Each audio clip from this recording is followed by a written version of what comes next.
ಸ್ನೇಹಿತರೆ ನಮಸ್ಕಾರ, welcome back to the channel. ನಿನ್ನೆ ಕರ್ನಾಟಕ ಬುಲ್ಡೋಜರ್ಸ್ ವರ್ಸಸ್ ಪಂಜಾಬ್ ದಿ ಶೇರ್ ಯಾರು CCL ಮ್ಯಾಚ್ ನೋಡಿದ್ರು ಅವರಿಗೆ ನಾನು ಏನು ವಿಡಿಯೋ ಮಾಡ್ತಾಯಿದ್ವಿ ಅಂತ ಕ್ಲಿಯರಾಗಿ ಅರ್ಥ ಆಗುತ್ತೆ.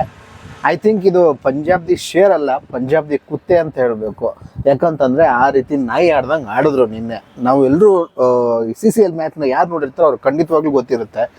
ಕಿಚ್ಚ ಸುದೀಪ್ ಅವ್ರ ಜೊತೆ ಏನೇ ಜಗಳಕ್ಕೆ ಬರೋದು, ಆಮೇಲೆ ನಡುವೆ ಡಿಸ್ಟರ್ಬ್ ಮಾಡೋದು ಪ್ಲೇಯರ್ಸ್ಗೆಲ್ಲ. ಏನಂತಂದರೆ ಇವಾಗ ಮೂಮೆಂಟಮ್ ಇತ್ತು ಅಂತಂದರೆ ಒಂದು ಮೂಮೆಂಟಲ್ಲಿ ಹೊಡಿತಾರೆ ಪ್ಲೇಯರ್ಸ್ಗಳೆಲ್ಲ.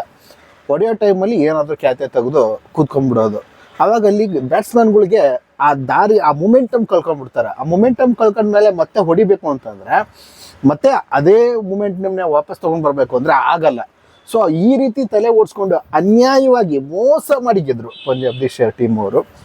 ನನಗಂತೂ ಸಿಕ್ಕಾಪಟ್ಟೆ ಬೇಜಾರಾಗೋಯ್ತು. ಫಸ್ಟು ಮ್ಯಾಚ್ದು ಏನೇನಾಯಿತು ಸ್ಕೋರ್ ಅನ್ನೋದನ್ನು ಫಸ್ಟು ನಿಮ್ಗೆ ತಿಳಿಸ್ಬಿಡ್ತೀನಿ. ಟಾಸ್ನ ಗೆದ್ದು ಫಸ್ಟು ಬಾಲಿಂಗ್ನ ಆಯ್ಕೆ ಮಾಡಿಕೊಂಡು ಪಂಜಾಬ್ ದಿ ಶೇರ್ ಅವರು ಫಸ್ಟ್ ಇನ್ನಿಂಗ್ಸಲ್ಲಿ 121 ರನ್ ಹೊಡಿತಾರೆ, 8 ವಿಕೆಟ್ನ ಕಳ್ಕೊಂಡು. ಕರ್ನಾಟಕ ಬುಲ್ಡೋಜರ್ಸ್ ಈ ಸಾರಿ ಯಾಕೋ ಅಷ್ಟೊಂದು ಆಡಲಿಲ್ಲ. ಫಸ್ಟ್ ಇನ್ನಿಂಗ್ಸಲ್ಲಿ ಬರೀ 91 ರನ್ ಹೊಡಿತಾರೆ. ವಿಕೆಟ್ ಇದ್ದರೂ ಕೂಡ ಬರೀ 91 ರನ್ ಹೊಡಿತಾರೆ. ಆಮೇಲೆ ರಾಜೀವ್ ಮೇಜರ್ ಕಾಂಟ್ರಿಬ್ಯೂಟ್ ಮಾಡಿದ ಫಸ್ಟ್ ಇನ್ನಿಂಗ್ಸ್ಗೆ. ರಾಜೀವ್ ಅವರು 26 ಬಾಲ್ಗೆ 40 ರನ್ನ ಹೊಡೆದಿದ್ರು. ಚಂದನ್ ಅವರು 15 ಬಾಲಿಗೆ 18 ರನ್ನು. ಅಂಥ ಮೇಜರ್ ಕಾಂಟ್ರಿಬ್ಯೂಷನ್ ಯಾರ್ದು ಬರಲಿಲ್ಲ. ಆಮೇಲೆ ನಮಗೆ ಫಸ್ಟ್ ಆಫ್ ಆಲ್ ಈ ಮ್ಯಾಚ್ ನಮಗೆ ಮ್ಯಾಟ್ರೇ ಆಗಲ್ಲ. ಯಾಕಂತಂದರೆ ನಾವು ಆಲ್ರೆಡಿ ಕ್ವಾಲಿಫೈ ಆಗಿರುವಂಥ ಕರ್ನಾಟಕ ಬುಲ್ಡೋಜರ್ಸು ಆಲ್ರೆಡಿ ಕ್ವಾಲಿಫೈ ಆಗಿರುವಂಥ team. So Punjab De share ಅವ್ರಿಗೆ 2ರಲ್ಲಿ 1 ಗೆದ್ದಿದ್ದಾರೆ. ಸೊ ಅವ್ರಿಗೆ ಇದು ಮಸ್ಟ್ ಶೂಟ್ ಗೆಲ್ಲೇಬೇಕಾಗಿರೋಂಥ ಅಗತ್ಯತೆ ಅವ್ರಿಗಿತ್ತು. ಅವ್ರು ಗೆದ್ದಿರೋದು ನಮ್ಗೆ ಯಾವುದಕ್ಕೂ ಬೇಜಾರಿಲ್ಲ. ಆದರೆ ಅವ್ರ ವರ್ತನೆಗಳು, ಆಮೇಲೆ ಯಾರ ಜೊತೆ ಹೆಂಗೆ ನಡ್ಕೋಬೇಕು ಅನ್ನೋ ರೀತಿ ನೀತಿಗಳು, ಸೊ ಅದಷ್ಟು ಬೇಜಾರಾಗ್ಬಿಡ್ತು.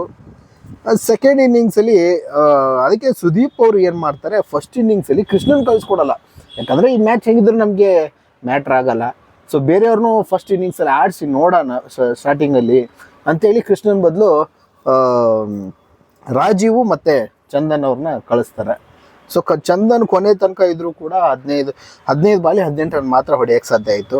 ಆದರೆ ನೆಕ್ಸ್ಟು ಪಂಜಾಬ್ ಶೇರು ಸೆಕೆಂಡ್ ಇನ್ನಿಂಗ್ಸಲ್ಲಿ ಬರೀ 94 ರನ್ನು. ಅಂದರೆ ಫಸ್ಟ್ ಇನ್ನಿಂಗ್ಸಲ್ಲಿನೇ ಅವರು 30 ರನ್ನಿಂದ ಲೀಡಲ್ಲೇ ಇದ್ದರು.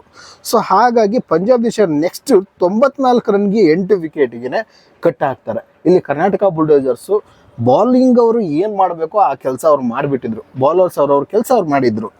ಆದರೆ ಬ್ಯಾಟ್ಸ್ಮನ್ ಇಲ್ಲಿ ಈಗ ಮತ್ತೆ ಓಪನಿಂಗ್ ಬಂದಿದ್ದು ಅಂತಂದರೆ ಕರ್ನಾಟಕ ಬುಲ್ಡೋಜರ್ಸು. ಸೊ ಟೋಟಲಾಗಿ ನಮಗೆ 125 ಏನೋ ಅಷ್ಟು ರನ್ನಿಂದ ನಮಗೆ ಏನೋ ಅಷ್ಟು ಹೊಡಿಬೇಕಾಗಿತ್ತು ಗೆಲ್ಲೋದಕ್ಕೆ. ಟಾರ್ಗೆಟ್ ಕೊಟ್ಟಿದೆ 125 ಅನಿಸುತ್ತೆ ಮೇ ಬಿ. ಕರ್ನಾಟಕ ಬುಲ್ಡೋಜರ್ಸು ಸಖತ್ತಾಗಿ ಆಡ್ತಾ ಇತ್ತು. ಬಟ್ ಏನು ಮಾಡಿದ್ರಪ್ಪ ಅಂತಂದರೆ ಕೃಷ್ಣ ಯಾವಾಗ ಮುಗ್ಗ ಬಾರ್ಸೋಕ್ಕೆ ಸ್ಟಾರ್ಟ್ ಮಾಡಿದ್ರು ಅಲ್ಲಿಗೆ ಅವ್ರಿಗೆ ಹುಚ್ಚೆ ಬಂದ್ಬಿಡ್ತು. ಸೊ ಅದಕ್ಕೋಸ್ಕರನೇ ಅವ್ರು ಏನು ಒಂದು ನಾಟಕ ಮಾಡಿದ್ರು ಅಂತಂದರೆ, ಏನೋ ಸುಮ್ಮನೆ ಸುದೀಪ್ ಅವ್ರ ಜೊತೆ ಜಗಳಕ್ಕೆ ಹೋಗೋದು, ಏನೇನೋ ಮ್ಯಾಟ್ರಿಗೆ ಅಂಪೈರ್ ಹತ್ರ ಜಗಳ ಮಾಡ್ಕೊಳ್ಳೋದು. 1 ಸರಿ 2 ಸರಿ ಆದರೆ ಇದೇನು ಮ್ಯಾಟ್ರ್ ಇರಲಿಲ್ಲ. ಈ ಗೇಮ್ ಮುಗಿಯೋ ತನಕನೂ ಇವ್ರು ಮಾಡಿದ್ದೇ ಇದು. ಅಂದರೆ ಪ್ಲೇಯರ್ಸ್ ಚೆನ್ನಾಗಿ ಆಡಬೇಕಾದ್ರೆ ಆ ಮೂಮೆಂಟಮ್ನ ಕಟ್ಟಾಕ್ಬಿಡೋದು. ಅಂದರೆ ಅಲ್ಲಿ ಸುಮ್ಮನೆ ಏನೇನೋ ನಾಟಕ ಮಾಡೋದು. ನನ್ನ ಕಾಲು ನೋವಾಯಿತು ಅಂತೇಳಿ ಒಂದ್ಸರಿ ಕ್ಯಾಪ್ಟನ್ನು ಆಟ ನಿಲ್ಲಿಸ್ತಾನೆ. ನೋಡ್ರಿ 2 ನಿಮಿಷ ನೋಡಬೇಕು, ರೂಲ್ಸ್ ಏನಿದೆ, 2 ನಿಮಿಷ ನೋಡಬೇಕು. ಆಟ ಆಡೋಕ್ಕಾಗಲಿಲ್ವಾ, ಹೊರಗಡೆ ಹೋಗ್ತಾ ಇರಬೇಕು, ಮತ್ತೊಬ್ಬನ ಯಾರೋ ಬಂದು ಆಡಬೇಕು. ಅದಕ್ಕೆ ಅಲ್ವಾ ಎಕ್ಸ್ಟ್ರಾ ಪ್ಲೇಯರ್ಸ್ನ ಎಲ್ಲ ತೊಗೊಳ್ಳೋದು ಮ್ಯಾಚಲ್ಲಿ. ಬಟ್ ಇವ್ರು ಹೆಂಗೆ ಮಾಡಿದ್ರು ಅಂತಂದರೆ, ಇಷ್ಟು ವರ್ಸ್ಟಾಗಿ ಆಡಿರೋ ಟೀಮು CCL ಅಲ್ಲೇ ಆಗಲಿ ಯಾವುದ್ರಲ್ಲೇ ಆಗಲಿ, ಇಷ್ಟು ವರ್ಸ್ಟ್ ಟೀಮು ನಾನು CCL ನೋಡಿದ್ದು ಪಂಜಾಬ್ ದಿ ಶೇರ್. ನಿಜವಾಗ್ಲೂ CCL ಸ್ಟ್ರಾಂಗ್ ಇದ್ದಿದೆ ನಿಜ. ಆದರೆ ಖಂಡಿತವಾಗ್ಲೂ ಈ ಪಂಜಾಬ್ ದಿ ಶೇರ್ ಟೀಮ್ನ ತೆಗೆದಾಕಬೇಕು. ಅಂಪೈರ್ಸ್ಗೂ ಕೂಡ ರೆಸ್ಪೆಕ್ಟ್ ಕೊಡ್ದಿರ ಮಾತಾಡಿದ್ದಾರೆ. ಅವ್ರಿಗೆ ಚೆನ್ನಾಗಿ ನಡ್ಕೊಂಡಿಲ್ಲ ಅವ್ರ ಜೊತೆಗೂ ಕೂಡ. ಹಂಗೆ ನಮ್ಮ ಸುದೀಪ್ ಅವ್ರಿಗೂ ಬೇಜಾರಾಗೋಯ್ತು. ಆಮೇಲೆ ಅವ್ರ ಜೊತೆ ಜಗಳ ಮಾಡಿದ್ದು ಅದು ನೋಡಿ ಇನ್ನೂ ಬೇಜಾರಾಗೋಯ್ತು. ಅವ ನಮಗೆಲ್ಲ ಏನನ್ಸಿತ್ತು ಅಂತಂದರೆ, ಯಾರ ಹತ್ರ ಸೋತ್ರೂ ಪರವಾಗಿಲ್ಲ, ಈ ಬೋಳಿ ಮಕ್ಕಳ ಹತ್ರ ಮಾತ್ರ ಸೋಲ್ಬಾರ್ದು ಅನ್ನೋಷ್ಟು ಸಿಟ್ಟು ಬಂದಿತ್ತು. ಏನು ಮಾಡೋಕ್ಕಾಗತ್ತೆ, ಇವರು ಆ ಮೊಮೆಂಟಮ್ನ ಆಟ ಚೆನ್ನಾಗಿ ಆಡ್ಬೇಕಾದ್ರೆ ಆ ಮೊಮೆಂಟಮ್ನ ಕ್ಯಾಪ್ಚರ್ ಮಾಡಿಕೊಂಡು ಅದನ್ನು ಹಾಳು ಮಾಡಿಬಿಟ್ರು. ಸುಮ್ಮನೆ ನಾಟಕ ಮಾಡೋದು, ನಡುವೆ ಟೈಮ್ ವೇಸ್ಟ್ ಮಾಡೋವಂಥದ್ದು, ಈ ಥರ ಮಾಡಿ ಅದಕ್ಕೆ ಫೈನ್ ಕೂಡ ಹಾಕಿದ್ರು. ಅಂಪೈರ್ 5 ರನ್ ಜಾಸ್ತಿ ಕೊಟ್ಟು ಅದಕ್ಕೆ ಫೈನ್ ಕೂಡ ಹಾಕಿದ್ರು. ಅದಕ್ಕೂ ಒಂದಿಷ್ಟು ಕಿರಿಕ್ ಮಾಡಿಕೊಂಡ್ರು. ಕೊನೆಗೆ ನಮ್ಮ ಕಡೆಯವರಿಂದ ಸ್ವಲ್ಪ ತಪ್ಪಾಯಿತು. ಚೆನ್ನಾಗಿ ಆಡ್ಕೊಂಬಂದ್ರು. 19ನೇ ಓವರು ಸೂಪರಾಗಿ ಆಡಿದ್ರು. ಆದರೆ ಕೃಷ್ಣ ಅವರು 47 ರನ್ ಹೊಡೆದಿದ್ರು 24 ಬಾಲಲ್ಲೂ. ಏನು ಕೊನೆಗೆ 1 ಓವರಿಗೆ ಬೇಕಾಗಿದೆ 7 ರನ್ನು. ಆದರೆ ನಮ್ಮ ಕರಣ್ ಅವರು ತಪ್ಪು ಮಾಡಿಬಿಟ್ರು. ಏನಪ್ಪ ಅಂತಂದರೆ ಅವರು MS ಧೋನಿ ಥರ ಫೀಲ್ ಆಗಿ ಚಂದನು ಆ ಕಡೆ 1 ರನ್ ಓಡ್ತಾನೆ, ಬಟ್ ಅವರೇ ಬರಲ್ಲ ಕರಣ್ ಅವರು. ಯಾಕೆ ಅಂತ ಕೇಳಿದ್ರೆ, ಇಲ್ಲ ನಾನು ಫಿನಿಷ್ ಮಾಡ್ತೀನಿ ಅನ್ನೋ ಒಂದು ಏನೋ ಓವರ್ ಎಕ್ಸ್ಪೆಕ್ಟೇಷನು ಇಟ್ಕೊಂಡು ಅವರು ಏನೋ ಓವರಾಗಿ ರಿಯಾಕ್ಟ್ ಮಾಡಿಬಿಟ್ರೇನೋ ಅಂತ ನಮ್ಗನ್ನಿಸ್ತು. ಅದಕ್ಕೆ ಸೋಲೋದಕ್ಕೆ ಕಾರಣ ಆಯಿತು ಅನ್ನೋದು ಇದು ಒಂಥರ ಮೇಜರಾಗಿ ಹೇಳ್ಬೋದು. ಆ ಥರ ಮಾಡಿದ್ದೆ ಈ ಸೋಲಿಗೆ ಕಾರಣ ಆಯಿತು. ಬರೀ 2 ರನ್ನಿಂದ ಸೋತಿದ್ದು, ಇದೇ ನಮಗೇನು ಮ್ಯಾಟರ್ ಆಗಲ್ಲ.